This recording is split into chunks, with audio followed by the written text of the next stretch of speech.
Instant match reaction. Phew. We can all breathe now. West Bromwich Albion 0, Everton 1 at the Hawthorns. Carlo Ancelotti's Toffees into the top four after another away victory. We are difficult to watch at times, aren't we? Another poor game of football, I think we'd all agree, very similar to the Southampton game. Not the best Everton performance. Certainly in the first half, it was quite reminiscent of, the games against Fulham and West Ham and, Newcastle and Leeds at Goodison Park. And, with the difference obviously being that this game ended in a 3 points and those games ended in defeat. Again, not the greatest performance whatsoever. I think we made it very, very difficult for ourselves. I think, to be fair to West Brom, we all expected them to turn up and just sit back, and Everton to have, 90% of possession, and Everton to be the team that are coming at them and creating opportunity after opportunity, but they didn't. I think West Brom surprised us all, and surprised that Everton side, to be honest, in the fact that they actually had a go at us. They actually turned up and they were playing some nice passing, and we were absolutely abysmal off the ball. Alex Iwobi and Andre Gomez in that first half were dreadful, absolutely dreadful, and there wasn't many better performers, to be perfectly honest with you. Nobody was exceptional. Nobody had a particularly decent half. Jordan Pickford for me, and probably maybe Ben Godfrey were the two players that didn't put a foot wrong. Everybody else was poor, from passing to movement in the final third to giving the ball away to not tracking their men. It was a very, very frustrating first 45 minutes of football, because as much as we gifted West Brom a lot of space and a lot of room to move the ball forward and create opportunities, we had a lot of space as well on the attack. The amount of times that the ball fell to Alex Iwobi on the right hand side, and he had a decision to make whether to run at his player and take them on and get into the penalty area, or deliver a good ball in, and he wasted it every single time. Abdoulaye Doucouré had it on the edge of the box on a couple of occasions and wasted it with poor pass, and ultimately I think that's the reason he was brought off. Dominic Calvert-Lewin missed a very clear chance as well, which for me should be absolutely doing better with. I mean, when we talk about Dominic Calvert-Lewin and where he ranks in best strikers in world football, etc., we can talk about his aerial threat, we can talk about his positioning and being in the right place at the right time to score the tap-ins, but, the one thing he's missing is being able to put the ball in the back of the net under pressure, and that was another situation where we were completely against the run of play. We wouldn't have deserved it whatsoever, but it falls to him in the box 12 yards out. He's practically one-on-one with the goalkeeper. I know that there's a defender standing next to him, but he's not really anywhere near him, and Dom should be doing better. Jordan Pickford keeps us in the game in the first 5 minutes, and I said this after the Southampton game. Everton have won that today through two players, Richarlison and Jordan Pickford, and I feel very similar tonight, to be perfectly honest with you. I think Gylfi Sigurdsson deserves a special shout out as well, but again, opening 5 minutes of the game, Jordan Pickford makes an unbelievable save after the ball's given away so cheaply in the middle. The cross comes in.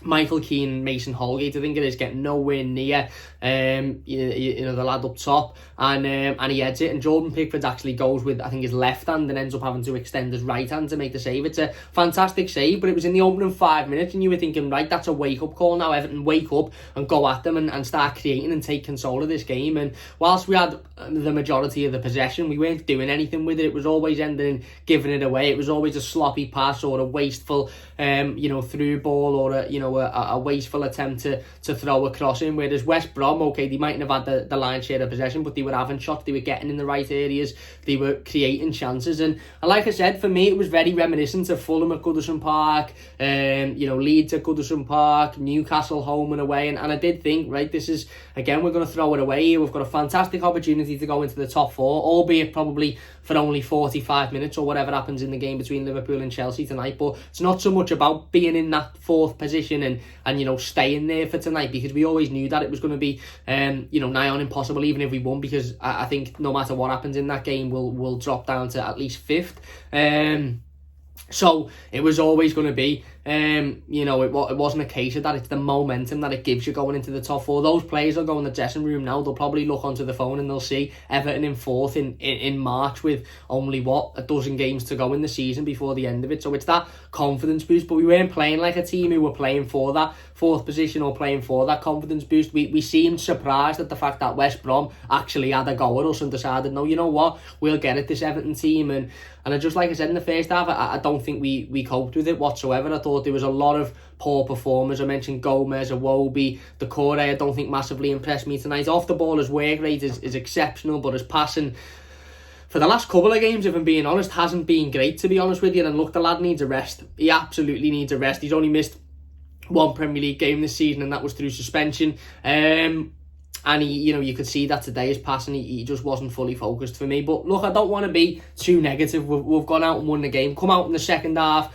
you're hoping for the change straight away. Carlo doesn't make it, but then he does make the change. He brings on Alan for Alex Iwobi, and not just the impact of bringing on Alan and how good Alan is as a player, but the system also changed. And we went sort of with that Alan as the sitting defender and everybody else just go in front of him, i.e. Gomez and Decore. I think what Gomez's big issue was in the first half was he was being asked to play in that Alan role, and Andre Gomez can't play in that Alan role in the same way as that Gylfi Sigurdsson can't play in that Alan role. But when you play Gylfi Sigurdsson in his natural position as a creator, look what he does. So we brought Alan on and we changed the system, and it seemed to settle everybody down. Everybody sort of seemed to go, yeah, I know what we're doing now. This is more comfortable. Alan's in front of the back line. He's going to do the sweeping bits. Decore can move a little bit further forward. Gomez isn't as much of a liability, let's say, if he's losing the ball, because there was times when Gomez was the first midfielder in front of the defenders, and he was losing the ball and inviting pressure on, and crosses were coming in and chances were being made. And then obviously we bring Gylfi Sigurdsson on, and within this first 45 seconds, Luca Dean's about to take a corner. Gylfi goes over to take the corner, albeit it's quite a poor corner. It doesn't beat the first man, but it comes back out at him. And when a ball's being played and it's got the momentum on it and it's coming back out to a player and he's in a wide position and you want them to put a cross in, is there any play you'd want on that rather than Gylfi Sigurdsson? Maybe you could say Luca Dean or Hammers, but for me, Gylfi is probably the first player I'd want on the end of that ball, crossing it in, and it was an exceptional cross. And Richarlison, again, that lad, again, what's that, 4 goals in 4 games for him. Obviously scored against City, 6 goals in 5 games if you include the cup game, but 4 in 4 in the Premier League. And again, he's the match winner tonight. He was the match winner against Southampton. He was arguably the match winner against Liverpool, even though he got a penalty later on in the game. He was, he put us 1-0 up and he gave us that confidence to continue. And he's the match winner again tonight. Another really good ball in. He rises above everybody, he heads in, and that's it. And you're sort of thinking, right, that's the first one. Now go out and get a second one, because again, very similar to Southampton, if we'd have got a second goal there tonight, that would have been game, set and match. They wouldn't have got back into it, because they haven't got a lot of quality going forward, but what they have got is heart, and they showed that until the last seconds when a ball comes in. Jordan Pickford decides to not go for it. Michael Keane, doesn't get the better of the lad up front. Is it Diagne, or I struggle to pronounce his name? He takes it down on his chest and fires it into the top right-hand corner with 30 seconds to go. And you're sort of thinking typical Everton. And at that point, I thought, you know what?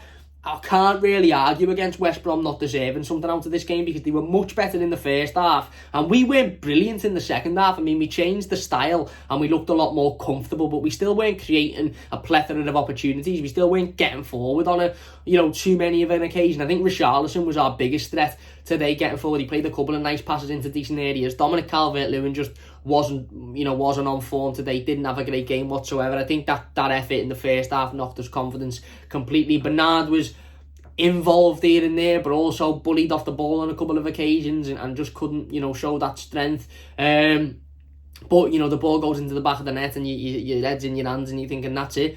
We've wasted it. We've took a point out the game. It's not enough to keep the momentum going. It's not good enough whatsoever. But then, it's ruled offside. I think the linesman actually puts his flag up first, and then it goes to VAR. And on the initial camera angle they showed you on the telly, I was like, that's not offside. He's clearly onside and that's getting given. But then they show you another one, and I think his toenail's offside. And it was a massive wake-up call for Everton. And still we invited pressure on in the last 30 seconds of the game. We still let them come at us. We still tried to give them as many an opportunity as they can to equalise, but ultimately they didn't do that, and we come away with the 3 points. Again, not the greatest game of football, a frustrating performance, and I understand there'll probably be a lot of people saying we can't get away with that week in, week out, and we won't get away with that. We play like that on Monday against Chelsea and they'll beat us comfortably, but this is Everton and we won't play like that again on Monday. I mean, we all sat here after the Fulham game and said, we play like that against Liverpool, we'll be embarrassed, and we didn't. We turned it up, we matched Liverpool, we beat them for energy, we beat them for intensity, we wanted it more than them, we played a lot better than they did.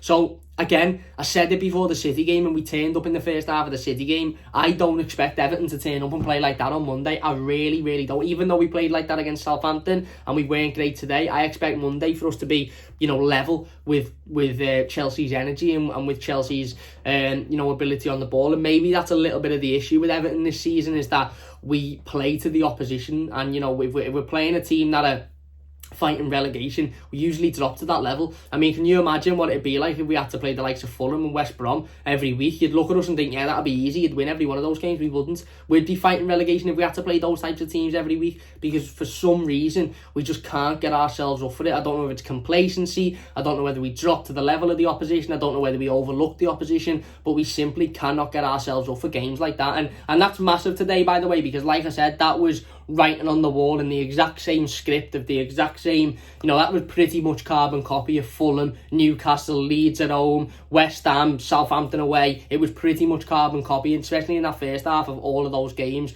But in this one, we come away with the 3 points. And again, it's a massive, massive 3 points. It was needed. It was absolutely needed. And like I said, ultimately that's all that matters at the end of the day, is the win and the 3 points. And if you would have said to me at the start of the game, Cam, it'll be another dreadful performance and another dreadful, game to watch, but you'll come away with the win, I'd have taken it all day long. Do we need to step up against Chelsea? Absolutely. Do I think we will step up? Absolutely. And then if you're thinking, why have you got confidence that Everton will step up? Because it's Everton. We've done it on multiple times this season. When we play the better teams, we perform a lot better. And we're not always going to get away with winning these types of games 1-0 against the poorer side. So we need to step up in these games as well. But ultimately, look, a win's a win. And you take it all day. We move into the top 4 now. It gives the team a lot of momentum. It'll give the team a lot of confidence. And then, like I said, we play Chelsea on Monday, which is another massive, massive game in the context of this season. So, look, it wasn't pretty, it wasn't exceptional, it was poor at times, it was disjointed, it was, we looked tired, we looked void of energy. Maybe that's to be expected with all of the games that we've played recently, but it's a win, and that's all that matters. Coming away with the 3 points is all that matters. Got lucky at the end, but that's what VAR's there for. And sometimes you need that slice of luck, don't you? So many times we've conceded last-minute goals to take points away from us, and you just think that was always coming, whereas today we needed that little bit of slice of luck, and then it was a right decision. At the end of the day, he was offside. But yeah, look, it's another 3 points. It's another win. It wasn't pretty. It's not going to be great to talk about. It's certainly not one we'll remember, but it's a win at the end of the day, and that's all that matters. Big thanks for watching. If you have enjoyed it, please do leave a like. Don't forget that this video is kindly being sponsored by the Football News 365 app. Don't forget to check out the link in the description. You can download it on iOS, iTunes, all of that good stuff. It brings you fantastic Everton news. It brings the league table, fixtures, stats, results, all of that good stuff. If you download it using the link in the description, it would massively help the channel out as well. So don't forget to check out the Football News 365 app. If you've enjoyed this one, leave it a like, subscribe to the channel if you're new as well. I'll be back with the player rating shortly, and then the live game review will be tomorrow as well. Massive thanks for watching. Up the toffee, subscribe if you're new, leave the video a like, and we'll see you soon.